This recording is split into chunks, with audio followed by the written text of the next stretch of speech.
Hello friends, welcome to editorial analysis by Simplified Civil Services. आज 3 सितंबर को total 2 article discuss करेंगे। एक article the Hindu से लिया है और दूसरा आर्टिकल इंडियन एक्सप्रेस से। फर्स्ट आर्टिकल जो डिस्कस करेंगे वो है dealings at a China Africa forum that India must track. इस आर्टिकल में हम इंडिया, चाइना और अफ्रीका के रिलेशन के बारे में बात करेंगे। जो रिलेशन अफ्रीका और चाइना के स्ट्रांग हो रहे हैं उससे इंडिया के ऊपर क्या इन्फ्लुएंस हो सकता है और क्या इंडिया को चेंज करने की ज़रूरत है while dealing with the Africa. ये सारे एस्पेक्ट कवर किए जाएंगे। नेक्स्ट आर्टिकल जो डिस्कस करेंगे वो है काउंटिंग टू डिवाइड। इसमें कास्ट बेस्ड सेंसस की बात की गई है, क्यों कास्ट बेस्ड सेंसस नहीं किया जाना चाहिए। अगर आपको हमारा एनालिसिस पसंद आ रहा है तो प्लीज़ आप लोग लाइक करें, कमेंट करें, शेयर करें एंड सब्सक्राइब करें। इसकी पीडीएफ चाहिए तो आप हमारा टेलीग्राम चैनल भी ज्वाइन कर सकते हैं। आइए शुरू करते हैं हमारा एनालिसिस। हमारा फर्स्ट आर्टिकल है dealings at a China Africa forum that India must track. यह आर्टिकल द हिंदू में आया है। GS2 IR मेंस के पर्सपेक्टिव से काफ़ी इंपॉर्टेंट आर्टिकल है। इस आर्टिकल में हम अफ्रीका, चाइना और इंडिया के रिलेशन के बारे में बात करेंगे। अफ्रीका चाइना के रिलेशन के बारे में बात करेंगे और उसके इम्पैक्ट इंडिया पे क्या पड़ सकते हैं, प्लस इंडिया को क्या क्या चेंजेस करने की ज़रूरत है अपने रिलेशन को स्ट्रेंथन करने के लिए अफ्रीका के साथ। ये इस आर्टिकल की थीम रहेगी। सबसे पहले कंटेक्स्ट देख लेते हैं। The ninth edition of Forum on China-Africa Cooperation is to take place from September 4 to 6, 2024 in Beijing.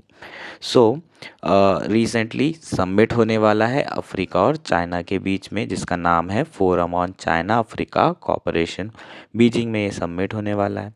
जो इवेंट है वो किस समय हो रहा है, जब अफ्रीका मल्टीपल इश्यूज फेस कर रहा है, जैसे कि high inflation, currency depreciation, heavy debt burden, unconstitutional military take over, geopolitical challenges, for example Ukraine Russia war, Hamas Israel issue और हाउदी रेबेल जो अटैक कर रहे हैं रेड सी में। इस तरह के इश्यूज के बैकड्रॉप में ये सबमिट हो रहा है।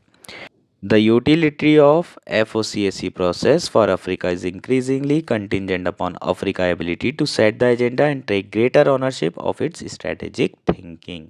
So ये प्रोसेस है जो अभी सबमिट होने वाला है, उसकी यूटिलिटी किस पर निर्धारित करती है? अफ्रीका की एबिलिटी कि वो एजेंडा सेट करे और ऑनरशिप ले इस डायलॉग की। ऑनरशिप का मतलब क्या है? वो डिसाइड करे कि अफ्रीका की नीड क्या है, ना कि चाइना डिसाइड करे। चाइना अपने हिसाब से कुछ भी जो दे रहा है वो नहीं चलेगा। अफ्रीका बोलेगा कि मुझे ये रिक्वायरमेंट है और आप मुझे ये दीजिए। सो ये स्ट्रेटेजिक थिंकिंग की, ऑनरशिप की बहुत ज़्यादा कमी देखने को मिलती है अफ्रीका में। और उसका एक बहुत बड़ा रीज़न है कि जो अफ्रीकन स्टेट हैं उनके पास कैपेसिटी, एक्सपर्टीज़ और पॉलिटिकल विल नहीं है इन सारी चीज़ों को समझने के लिए, किस तरीके से चाइना काम करता है, communist party of China operate करती है। जब तक कि वो चाइना के ऑपरेशन को नहीं समझेंगे, किस तरीके से वो ऑपरेट करते हैं, तब तक के वो ओनरशिप नहीं ले पाएंगे, इस डायलॉग की एजेंडा सेट नहीं कर पाएंगे। अगर हम देखें कि चाइना और अफ्रीका के रिलेशन किस तरीके से हैं, करंट स्टेटस क्या है, तो उस पर एक बार बात कर लेते हैं।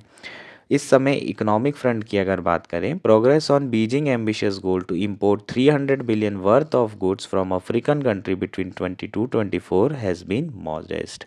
इकोनॉमिक फ्रंट में बीजिंग ने जो है एम्बिशियस गोल रखा था कि अफ्रीका कॉन्टिनेंट से, अफ्रीकन कंट्री से 300 बिलियन डॉलर का इंपोर्ट करा जाएगा 2022 से 24 के बीच में, लेकिन जो प्रोग्रेस है वो उतनी ज़्यादा नहीं हो रही है। As in data from China General Administration of Custom between January to July 2024, China Africa trade increased to 167 billion with Chinese and African exports amounting to 97 billion and 69 billion. So 2024 का यहाँ 6-8 महीने का डेटा दिया हुआ है और उसमें 167 जो है बिलियन चाइना और अफ्रीका के बीच में ट्रेड है, जहाँ चाइना जो है ऑब्वियसली ज़्यादा एक्सपोर्ट करेगा और इंपोर्ट काफ़ी कम कर रहा है। जो इंपोर्ट्स और एक्सपोर्ट है ना, जो ट्रेड है वो डोमिनेटेड बाय रॉ मटेरियल से है, और ये एक बहुत बड़ा इशू है अफ्रीकन कंट्री के लिए, क्योंकि जो टर्म्स ऑफ ट्रेड है वो किसके फेवर में है, चाइना के फेवर में है, और ओवरऑल जो नुकसान हो रहा है इन ट्रेड से वो किसको हो रहा है, अफ्रीका को हो रहा है ना। तो टर्म्स ऑफ ट्रेड के कारण डेवलपिंग कंट्रीज़ को बहुत ज़्यादा नुकसान होता है, उन्हें ज़्यादा से ज़्यादा एक्सपोर्ट करना पड़ता है कम से कम कीमत में, और इंपोर्ट जो है उन्हें ज़्यादा कीमत में करना पड़ता है। जैसे कि इंडिया और ब्रिटिश गवर्नमेंट का जो ट्रेड हुआ करता था ड्यूरिंग द कॉलोनियल पीरियड वो इसी तरह का था। ठीक, तो एक्सप्लॉयटेशन होता है इसमें जो आपकी डेवलपिंग कंट्री या पुअर कंट्री होती है। In Africa, the task of processing agriculture commodity, even doing basic processing at home, is a huge challenge. Africa में जनरली जो अभी एक्टिविटी हो रही है वो प्राइमरी एक्टिविटी ही हो रही है। अभी हम नेक्स्ट वैल्यू चेन पर नहीं पहुंच पाए हैं, अभी एग्रीकल्चर गुड्स की प्रोसेसिंग भी नहीं हो रही है बहुत ज़्यादा। बेसिक जो प्रोसेसिंग है वो भी एक बहुत बड़ा चैलेंज है अफ्रीका में। सो इंडिया और चाइना दोनों इसी तरह के एक्सपीरियंस से गुजर चुके हैं, और दोनों ही कंट्री अपने एक्सपीरियंस से अफ्रीका की इस फ्रंट पे मदद कर सकते हैं। They have right experience and tools to support African agriculture to become more climate resilient, और मोर वैल्यू एडिशन हो पाएगा जिससे उनकी इनकम बेहतर हो पाएगी, और जो रॉ मटेरियल वो भेज रहे हैं उसकी जगह फिनिश्ड गुड भेजेंगे। सो उनका जो टर्म्स ऑफ ट्रेड है वो भी इम्प्रूव हो जाएगा। ठीक, नेक्स्ट क्या है, green energy and industrial development are also important. African countries are encouraging their international partner to establish more refining and processing hub. पहले क्या हुआ करता था कि अफ्रीका कंट्री में जा कर के जो रॉ मटेरियल होते थे बस उसको निकाल लिया करते थे, जैसे कि लिथियम है, लिथियम निकाल लिया और फिर अपनी कंट्री में उसे एक्सपोर्ट कर दिया अफ्रीका से, और उसके जो रॉ मटेरियल है उसकी कीमत दे दिया करती थी कंट्रीज़। अब क्या कर दिया है अफ्रीका वालों ने, अब बोल रहे हैं कि भाई आप आएँ, लिथियम निकालें और उसे प्रोसेस करें, उसे रिफ़ाइन करें। जैसे कि ज़िम्बाब्वे में चाइनीज़ कंपनीज़ को कंपेल किया गया है कि भाई वो आएँ, लिथियम जो है रिफ़ाइन करें, और इस तरीके से जो वैल्यू चेन है उसमें जो अफ्रीका है वो ऊपर बढ़ते जा रहा है। और उसके बाद क्या करेंगे, जब रिफ़ाइन होगा तो फिर लिथियम बैटरीज़ बनाई जाएगी, और फिर लिथियम बैटरी को आप एक्सपोर्ट करें रेदर देन कि लिथियम रॉ मटेरियल को। सो फिनिश गुड यहाँ पर एक्सपोर्ट किया जा रहा है, पर प्रॉब्लम क्या है, इलेक्ट्रिसिटी शॉर्टेज बहुत बड़ा प्रॉब्लम है, पावर जनरेशन नहीं हो पाता है, उसके अलावा significant environmental and social governance cost भी बहुत हाई होने के कारण जो इंटरनेशनल कंपनीज़ हैं वो रॉ मिनरल्स को रिफाइन नहीं कर पा रही हैं। ये एक बहुत बड़ा चैलेंज है।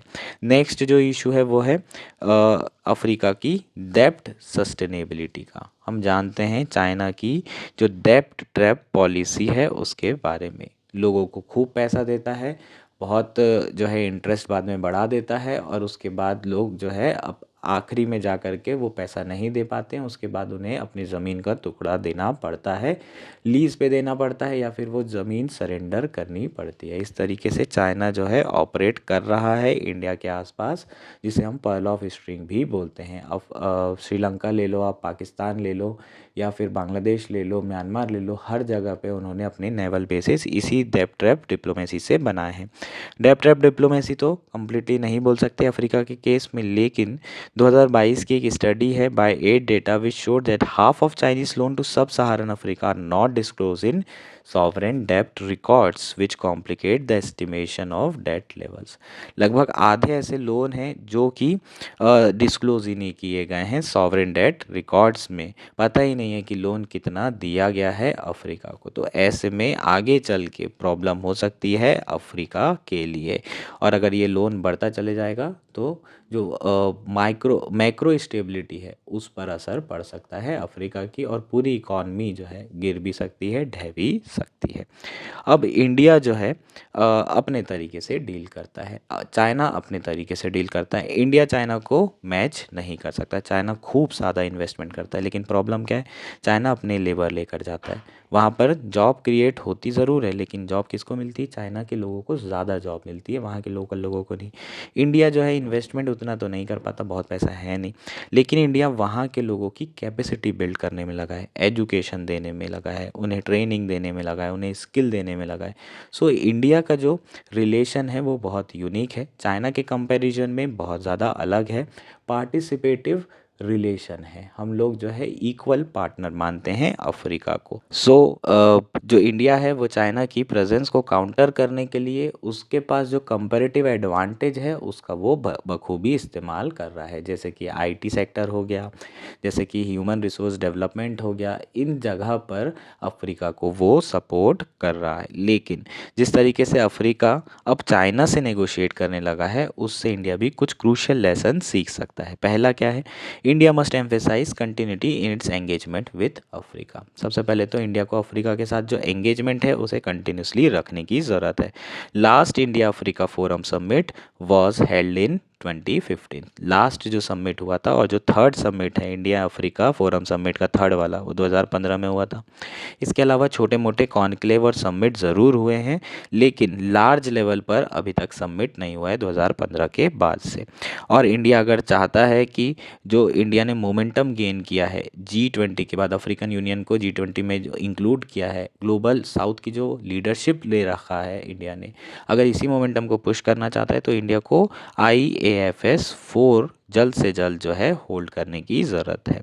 IAFS 4 मतलब इंडिया अफ्रीका फोरम समिट 4.0 जल्द से जल्द आपको हेल्ड करने की ज़रूरत है। ठीक, नेक्स्ट पॉइंट क्या है, India could play a central role in strengthening the integration of African economy in global value chain and supporting African industrialisation.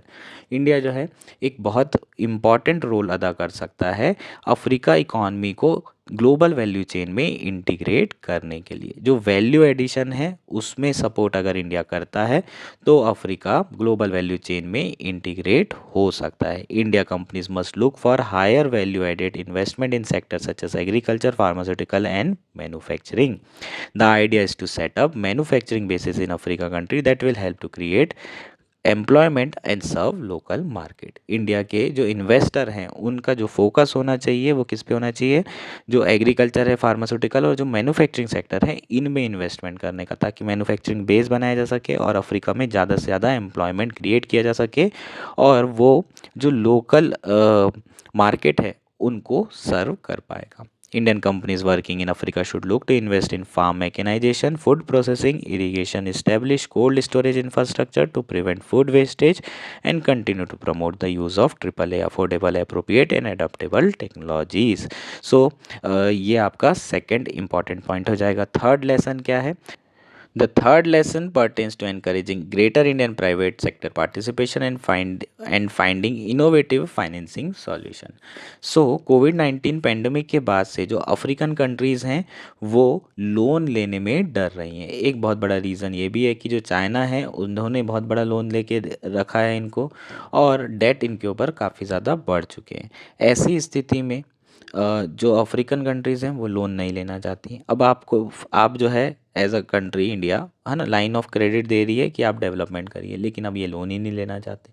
सो क्या कर सकती है इंडिया, इंडिया जो है अपने प्राइवेट सेक्टर को बोल सकती है कि भाई आप लोग ज़्यादा पार्टिसिपेट करिए, अफ्रीका में बहुत ज़्यादा अपॉर्चुनिटी है और यहाँ पर इन्वेस्ट करिए। इसके साथ साथ और क्या बोल सकते हैं, पब्लिक प्राइवेट पार्टनरशिप जो है बना सकते हैं, जिसके थ्रू आप इनोवेटिव फाइनेंसिंग सॉल्यूशन फाइंड कर सकते हैं, है ना। तो सरकार और प्राइवेट सेक्टर दोनों मिल करके प्रॉपर फाइनेंसिंग सॉल्यूशन डेवलप करें और उसके बाद फिर अफ्रीका में इन्वेस्ट करें, क्योंकि अफ्रीका में इन्वेस्ट करना तो ज़रूरी है। हम चाइना के को बीट तो नहीं कर सकते, लेकिन एटलीस्ट हमें चाइना के आसपास पहुंचना होगा और उसके लिए सरकार को इन्वेस्ट करना पड़ेगा, लेकिन सरकार के पास अकेले इतना पैसा नहीं है, इसलिए प्राइवेट सेक्टर का पार्टिसिपेशन बहुत ज़्यादा ज़रूरी है। इसके अलावा इंडिया क्या कर सकता है, finally India's own digital stack, which includes biometric, mobile connectivity and Jan Dhan technology, could help establish digital and physical connectivity with Africa. India का जो डिजिटल पब्लिक इंफ्रास्ट्रक्चर है वो इंडिया अफ्रीका के साथ शेयर कर सकता है, ताकि वो भी डिजिटल रिवॉल्यूशन का पार्ट बन सकें और इससे जो है कंट्री को डेवलप कर सकें। डिजिटल और physical connectivity in digital public infrastructure के थ्रू बढ़ाई जा सकती है। UPI RuPay services are already establish in Mauritius, Kenya, Namibia, Ghana, Mozambique. ये चीज़ आपके लिए प्रीलिम्स के लिए इम्पॉर्टेंट है, ठीक। और इन्हीं कंट्रीज़ ने यूपीआई प्लेटफॉर्म को भी यूटिलाइज करने में इंटरेस्ट शो किया है। इसके साथ साथ दोनों कंट्री को लोकल करेंसी में ट्रेड करने की ज़रूरत है। जो ट्रांजैक्शन होंगे दैट आर करेंसी न्यूट्रल, दोनों के इंटरेस्ट में रहेगा, इंडिया और अफ्रीका की, क्योंकि दोनों के पास डॉलर्स उतने ज़्यादा नहीं हैं। सो अफ्रीका स्पेशली उनके पास इतने ज़्यादा डॉलर नहीं है, सो दोनों को लोकल करेंसी में ही क्या करने की ज़रूरत है, ट्रेड करने की ज़रूरत है। African countries are increasingly taking greater ownership of their strategic thinking. Their citizens are demanding accountability from their government to ensure that their economy move up the value chain. They are trying to change the narrative surrounding Africa by repositioning the continent as an investment destination. So अभी recently जो strategic thinking है वो develop हो रही है Africa में, वो greater ownership ले रहे हैं। और पहले जो अफ्रीका हुआ करता था वो basically as a resource exploit करने के लिए कंटिनेंट देखा जाता था बाकी कंट्री के द्वारा, अब उसे इन्वेस्टमेंट डेस्टिनेशन बनाया जा रहा है अफ्रीका के लीडर्स के द्वारा और वहाँ के लोगों के द्वारा। सो इंडिया को भी अपनी जो अप्रोच है उसे बदलने की ज़रूरत है। ये हमारा कंप्लीट आर्टिकल था। होपफुली आर्टिकल आपको पूरा क्लियर हो गया होगा। हमारा नेक्स्ट आर्टिकल है काउंटिंग टू डिवाइड। यह आर्टिकल इंडियन एक्सप्रेस में आया है। GS1 इंडियन सोसाइटी मेंस के पर्सपेक्टिव से इम्पॉर्टेंट है, प्रीलिम्स के पर्सपेक्टिव से उतना इम्पॉर्टेंट नहीं है। मेंस में आपको कास्ट सेंसस से रिलेटेड चीज़ें पूछी जा सकती हैं, उसके प्रोज और कॉन्स को पूछा जा सकता है। आर्टिकल में कॉन्स के ऊपर फोकस किया गया है, क्यों कास्ट सेंसस नहीं होना चाहिए, उसके क्या रीजंस हैं, वो सारे रीजंस इस आर्टिकल में आपको मिल जाएंगे। अच्छा आर्टिकल है, पहले भी हमने कास्ट सेंसस से रिलेटेड आर्टिकल पढ़े थे। ज़्यादातर जो आर्टिकल थे वो कास्ट सेंसस होना चाहिए उस पे थे, क्यों नहीं होना चाहिए उस पर बहुत कम पॉइंट्स थे हमारे पास। अगर आपने नोट्स बनाए हैं तो इस आर्टिकल के जो पॉइंट्स हैं वहीं पर जाकर आप लिख सकते हैं कॉन्स में कि क्यों कास्ट सेंसस इंडिया के लिए बिल्कुल भी सही नहीं है। जो लोकसभा के इलेक्शन हुए उसमें एक चीज़ तो कंफर्म हो गई कि आज भी कास्ट आइडेंटिटी बहुत ज़्यादा मैटर करती है। Even after 7 decades of independence, development से बड़ा मुद्दा कास्ट आइडेंटिटी थी। उत्तर प्रदेश में जो वोटिंग पड़ी है उससे एक चीज़ तो कंफर्म हो जाती है। अब चूँकि एनडीए की सरकार आई है, कोलिशन गवर्नमेंट है और इनके जो कोलिशन पार्टनर हैं वो कास्ट सेंसस के फेवर में हैं, तो काफ़ी चांसेस हैं कि कास्ट सेंसस सरकार करा दे। पर कास्ट सेंसस क्यों नहीं कराना चाहिए उस पर बात कर लेते हैं। बहुत सारे जो कास्ट सेंसस करवाने के प्रोपोनेंट्स जो लीडर्स हैं वो रीजनल या फिर कास्ट बेस्ड पार्टीज़ के लीडर हैं, लेकिन रीसेंट टाइम्स में राहुल गांधी जो कि लीडर ऑफ अपोजिशन है कांग्रेस के, वो भी इस मुद्दे को बार बार उठा रहे हैं।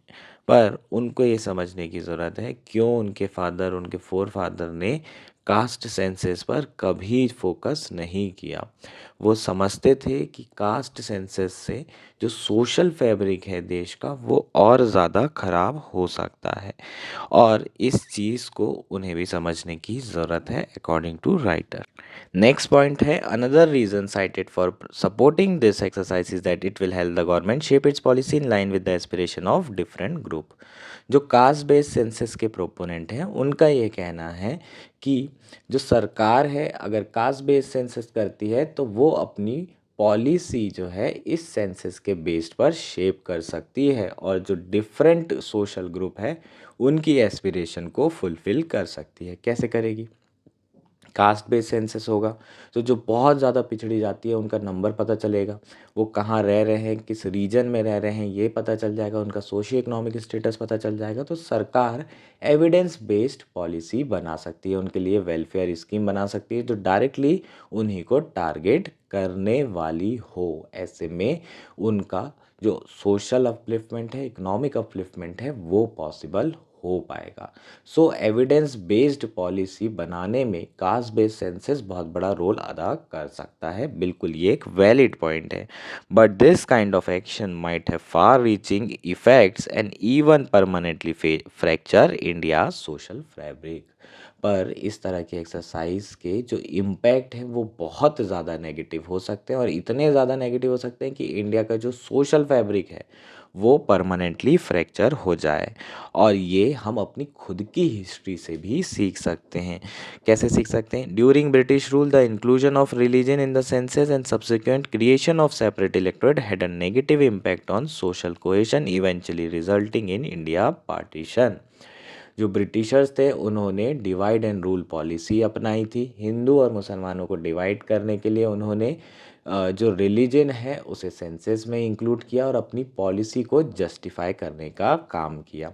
1909 में पार्लियामेंटो रिफॉर्म्स हुए, उसमें सेपरेट इलेक्टोरेट्स दिए गए मुसलमानों को, और उसके बाद से कम्युनलिज्म कभी कम नहीं हुआ, एक्सट्रीमिज़म की तरफ बढ़ता चला गया। और फाइनली जो है 1947 को देश का बंटवारा हुआ on the basis of religion. So एक छोटी सी एक्सरसाइज से फार रीचिंग इम्पैक्ट आप देख सकते हैं कि कितना ज़्यादा डिवीज़न हुआ है। इसी तरीके से अगर हम कास्ट को ऑफिशियल सेंसस डाटा में अगर ऐड कर देते हैं तो जो सोशल डिफरेंसेस हैं वो बढ़ सकते हैं। आइडेंटिटी पॉलिटिक्स जो है स्ट्रेंथन हो सकती है, और कंट्री जो है कास्ट के लाइंस में डिवाइड हो सकती है, जो अभी बिल्कुल हमारे लिए सही नहीं है। हम लोग ऑलरेडी काफ़ी ज़्यादा डिवाइडेड हैं, लेकिन अगर कास्ट और सब कास्ट के बेसिस पे भी आप बहुत डिवाइड हो जाएंगे तो बहुत ज़्यादा मुश्किल आ सकती है, क्योंकि जब तक के डिवीज़न ख़त्म नहीं होगा तब तक के डेवलपमेंट आसान नहीं होगा इंडिया के लिए। और इंडिया उस क्रॉस रोड पर खड़ा है जहां हमें जो है पुश करने की ज़रूरत है डेवलपिंग से डेवलप कंट्री बनने के लिए, और उसके लिए सारे लोगों का एक साथ आना बहुत ज़्यादा ज़रूरी है। अपनी जो आइडेंटिटी है उसको छोड़ करके कॉमन आइडेंटिटी ले करके देश को आगे के बढ़ाने के लिए और ख़ुद को आगे बढ़ाने का सोचना बहुत ज़्यादा ज़रूरी है। सो जो कास्ट बेस्ड सेंसर है could derail the movement towards the creation of casteless society and has a potential to permanently damage the national integrity of country। जो आपका कास्ट बेस्ड सेंसस है वो कास्ट बेस्ड सोसाइटी के towards जो movement चल रहा है उसे डिरेल कर सकता है, और जो नेशनल इंटीग्रिटी है उसके लिए भी एक खतरा है। नेशनल इंटीग्रिटी के लिए खतरा कैसे है? जब आप लोग इतना ज़्यादा डिवाइड हो जाओगे तो कोई भी जो है आपके जो डिवीज़न है उसका फ़ायदा उठा करके, आपके जो डिफरेंसेस है उसका फ़ायदा उठा करके देश को तोड़ सकता है। सो ये हमारे नेशनल इंटीग्रिटी के लिए भी एक बहुत बड़ा इशू हो सकता है। अगर हम आज इंडिया की बात करें तो जो यूथ है स्पेशली जो अर्बन इंडिया में रह रहा है वो अपने आप को किसी कास्ट के साथ आइडेंटिफाई नहीं कर रहे हैं। हालांकि ये नंबर बहुत कम है, लेकिन अब जैसे जैसे अर्बनाइजेशन बढ़ता चला जाएगा ये जो नंबर है वो भी इंक्रीज होता चला जाएगा। कुछ ऐसे लोग हैं उनको तो अपनी कास्ट के बारे में ही नहीं पता होता है। इंटर कास्ट मैरिज अब नॉर्म बन चुकी है, और ऑब्वियसली जो उनके बच्चे होंगे वो अपने आप को किसी भी तरीके से किसी कास्ट में आइडेंटिफाई नहीं करना चाहेंगे। अगर कास्ट बेस्ड सेंसस होता है तो इन यंग लोगों को, इन यूथ को अपने आप को किसी ना किसी कास्ट से आइडेंटिफाई करना पड़ेगा, और अल्टीमेटली जो कास्ट सिस्टम है वो और डीपन होता चला जाएगा। जबकि हमारा जो प्रयास है वो किस तरफ है? कास्टलेस सोसाइटी बनाने की तरफ, और उल्टा जो कास्ट रिजिडिटी है वो बढ़ती चली जाएगी। सो बहुत सारे लोगों का ये कहना है कि कास्ट सिस्टम में प्रॉब्लम नहीं है, कास्ट सिस्टम तो ठीक है, उसमें जो डिस्क्रिमिनेशन हो रहा है उसको हटाने की ज़रूरत है। पर यहाँ पर जो प्रोपोनेंट हैं कास्ट सिस्टम के वो एक पॉइंट ये मिस कर रहे हैं कि जो कास्ट बेस्ड सिस्टम है इंडिया का वो हायरार्कियल है और देयरफॉर डिस्क्रिमिनेटरी है। इसका मतलब कुछ जाति ऊंची है और कुछ जाति नीची है। इसके अलावा हमारा कोई कंट्रोल नहीं है कि हम किस जाति में पैदा हो रहे हैं। पहले फंक्शन बेस्ड जो है कास्ट सिस्टम हुआ करता था, अब बर्थ बेस्ड कास्ट सिस्टम हो गया है। अब जो भी किसी पर्टिकुलर परिवार में पैदा होगा तो उसकी एक जाति निर्धारित कर दी जाएगी, वो भले ही कुछ भी काम कर रहा हो, लेकिन चूंकि वो एक परिवार में पैदा हुआ है जहाँ पर ऑलरेडी उनकी कास्ट छोटी है तो उसे छोटी कास्ट का ही माना जाएगा, और अगर कोई बड़ी कास्ट में पैदा हो रहा है तो बड़ी कास्ट का ही माना जाएगा। सो ये हायरार्किकल सिस्टम डिस्क्रिमिनेटरी है, एक्सप्लॉयटेटिव है, और इसलिए सरकार को जो है आगे बढ़ कर के कास्ट लेस सोसाइटी की तरफ बढ़ने की ज़रूरत है। कास्ट लेस सोसाइटी की तरफ बढ़ने के लिए सरकार बहुत सारी छोटे छोटे कदम ले सकती है, जैसे कि आपके जितने भी सरकारी फॉर्म होते हैं, अगर उसमें कास्ट का ऑप्शन आ रहा है तो उसमें आप नो कास्ट जो है ऑप्शन भी डाल सकते हैं। कुछ लोग ऐसे हैं जो रिजर्वेशन नहीं लेना चाहते हैं और अपने आप को आइडेंटिफाई नहीं करते हैं किसी कास्ट से, तो उनके लिए ये ऑप्शन बहुत बढ़िया रहेगा। इसके अलावा जो सरकार है, सिविल सोसाइटी है, उन्हें साथ में मिलकर काम करना चाहिए और यंग लोगों को इंस्पायर करना चाहिए कि वो कास्ट बेस्ड आइडेंटिटी को रिजेक्ट करें। जहां supreme court caste based society से कास्टलेस सोसाइटी की तरफ मूव करने के लिए कई सारे डायरेक्टिव और वर्डिक्ट दे रही है, वहीं पर गवर्नमेंट अगर कास्ट बेस्ड सेंसस कराती है तो वो कहीं ना कहीं काउंटर कर रही है the spirit of court directive and constitutional mandate to promote a casteless society. जैसे कि सुप्रीम कोर्ट ने रिसेंटली ऑर्डर दिया था कि जितने भी स्टिकर्स एंड पोस्टर्स हैं जो कि गाड़ी में लोगों की कास्ट रिवील कर रहे हैं, उन सबको आपको हटाना होगा। सो इस तरह के जो डायरेक्टिव्स हैं उसके अगेंस्ट में जो है ये कास्ट बेस्ड सेंसस होगा, इसलिए कास्ट बेस्ड सेंसस को नहीं कराना चाहिए अकॉर्डिंग टू दिस राइटर। ये हमारा आर्टिकल था। होपफुली आर्टिकल क्लियर है।